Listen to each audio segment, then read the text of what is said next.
unceremoniously shot his own alarm clock. He triumphantly quit his day job, and with a limo waiting, it was party time as he walked into the welcoming arms of his family and friends in the business. Goodbye, boss. Hello, family. That's right. Exactly. It seemed to be the American dream. What does that cost? Probably about $120. But instead of a life of leisure and more time with his family, he says he worked day and night, buying the tapes, attending the rallies. Still, he made nowhere near the six-figure salary he thought he would. In fact, in his best year, he made $34,000, and even that didn't last. What do you have today?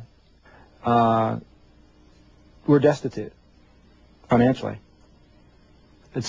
We'll change that, but financially we have nothing as a specific result of this. We heard it again and again. People who worked the Quixtar plan only to suffer in the end. It's hurt us. It's hurt a lot of people. Vicki and Lindy Mack say they not only didn't make money, they lost more than $35,000 over a 5-year period, much of it on books, tapes, and traveling to rallies. That, by the way, is like a year at Harvard. No kidding. I know that. We know that. So why, despite the promises, did the Macks and thousands of others end up on the losing end of the Quixtar dream? This man says it's because it's based on a lie, and he should know. His name is Bo Short, and for a time he was selling the dream himself as one of Quixtar's brightest stars. I will tell you this, I do not want you to leave excited. I want you to leave committed.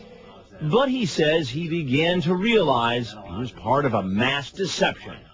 You see these videos of these attractive couples driving Porsches and Ferraris, panoramic shots of palatial mansions. Right. Is that actually achievable by selling Quixtar products? Based on my experiences, no. How are these people getting all this stuff then? There is another business. And it's a business that is completely separate from Quixtar. A hidden business that most recruits don't realize exists. Short says many of those high-level distributors singing the praises of Quixtar on stage are actually making most of their money by selling motivational books, tapes, and seminars. Not Quixtar's cosmetics, soaps, and electronics. This was the dirty little secret. That's exactly what it was. Absolutely. That's not what you hear at the convention. No, and that's not what you're told in somebody's living room when you see it either. In fact, about 20 high-level distributors are part of an exclusive club, one that those hundreds of thousands of other distributors don't get to join. For years, only a privileged few, including Bill Britt, have run hugely profitable businesses, selling all those books, tapes, and seminars, things the rank-and-file distributors can't sell themselves, but are told over and over again they need to buy in order to succeed. Anything you need to become successful, you have at your disposal. All you have to be willing to do for a nominal fee is to start purchasing the materials that will help you to build your business. Why are the recruits told to listen to the tapes and read the books over and over and over again? Because it creates a dependency and it creates a habit that keeps you bound to that business. Vicki Mack knows all about that. Even though she's a medical doctor, a pediatrician with a thriving practice, she found herself slaving away in the pursuit of new Quixtar recruits. After all, new recruits mean new sales, and new sales mean more money. We'd be out just even hanging out at McDonald's, at the play places, talking to parents. At McDonald's? Yeah. Now, you graduated from Berkeley. Mm-hmm. Went to medical school. Mm-hmm. Making a very fine salary as a pediatrician. Yeah. And yet you're in a mall and a McDonald's on a Saturday trying to sell this thing? Yeah. None of this surprises Bo Short. Not the commitment of time and money, not the emotion, as we saw at the rally we attended. There's a man with tears. There are probably many people with tears. And not all of those tears are because they're committed to it. Many of those tears are because they have worked diligently and are not any closer. If this is not a legitimate business opportunity, then in reality, in your opinion, what is it? I would use the word scam. That's what I was thinking too. Bo Short says when he and several other high-level distributors began to suspect the same thing, they confronted the company's managing director, Ken McDonald. And I said, Ken, I believe that people are stealing money and you're letting it happen. And he didn't respond. And I remember looking at him a few minutes later. I said, Ken, kick some of them out. Show people you're serious.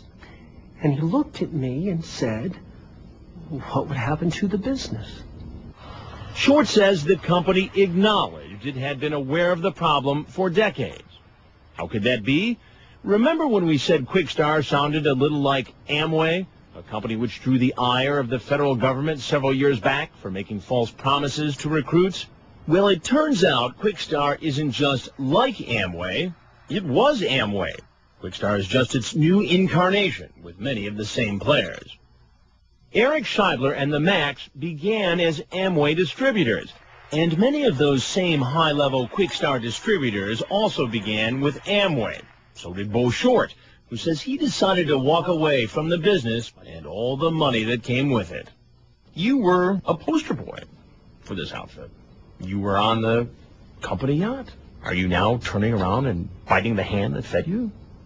I don't care if anyone thinks I'm biting anyone's hand that fed me. I'm telling the truth. Quixtar declined to be interviewed on camera, but its managing director, Ken McDonald, says in a letter that Short's recollection of events is misleading, and he questioned Short's motivation for speaking out. Short does run a small direct marketing firm himself, and Quixtar considers him a potential competitor. Quixtar also says it prohibits its independent distributors from making exaggerated claims about income. As for the company's income, most of that comes from the sale of products, not from tapes and books and tickets to rallies. In its contracts, the company discloses that some distributors do make money from those sales, but that buying those materials is strictly voluntary. As for Bill Britt and some of the other top-level distributors we saw on stage, they also declined our request for an on-camera interview. But their lawyer told us in a letter that the income claims we heard are not promoted or endorsed by Britt and those other top distributors. He also wrote that buying the books and tapes is voluntary, and that how much they make from those sales is not available. So how much does a Quixtar distributor really make? Well, only about $1,400 per year. What's the source for that figure? It's Quixtar itself. You can find it in the fine print of the company's own registration materials. $1,400. That's $248,600 less than what our recruiter, Greg Fredericks, said we could make. We caught up with him at one of his recruitment meetings. We're doing a story on Quixtar and Quixtar distributors. Okay. And these folks here work with me. Oh, great. We wanted to ask you a couple questions. Sure. Hey, I just want to make sure I heard you right. How much? First, we reminded him about the money he said we could make. You're making more than $250,000. Are you really making? How about disclosing that? $250,000 by working merely 15 to 16 hours a week? Mm-hmm. But I'm not going to disclose you my information as far as my personal income. But what he did let slip when he didn't know the camera was rolling was that one of the elite distributors we saw on stage is making most of his money from the motivation business. Probably 3/4 of it. And that's from holding seminars? Seminars, rallies, functions, motivational tools, tapes, books, speaking engagements, appearances. But he didn't seem to remember saying that. I don't know. From that one came from. That I don't know. You're mentioning a number here, 3/4 of what his income is. That's what you said, not what I said. Did I say it? And that's about all he had to say. Well, I got to run. Later, we found out something else about Fredericks. Back in the mid-'90s, he was arrested and charged with possession of crack cocaine and is still wanted by police to face charges in North Carolina. What about others involved in Quixtar? Both the FBI and the criminal division of the IRS are making separate inquiries into at least 2 top distributors not focused on in this report. In the meantime, hundreds of thousands of true believers are drawn into Quixtar every year, dazzled by the promise of the good life. But unless things change, says Bo Short, it's a broken promise that will leave broken hearts. I think people are being hurt because understand the majority of the people in that audience believe or desperately want to believe God. And they sit there with their hearts in it. What about them? Some former high-level distributors have filed a lawsuit against Quixtar in federal court, accusing the company of antitrust violations and conspiracy. Quixtar disputes the allegations and says it hopes the matter will be resolved through arbitration. For more on this story, log on to our website. The address is dateline.msnbc.com.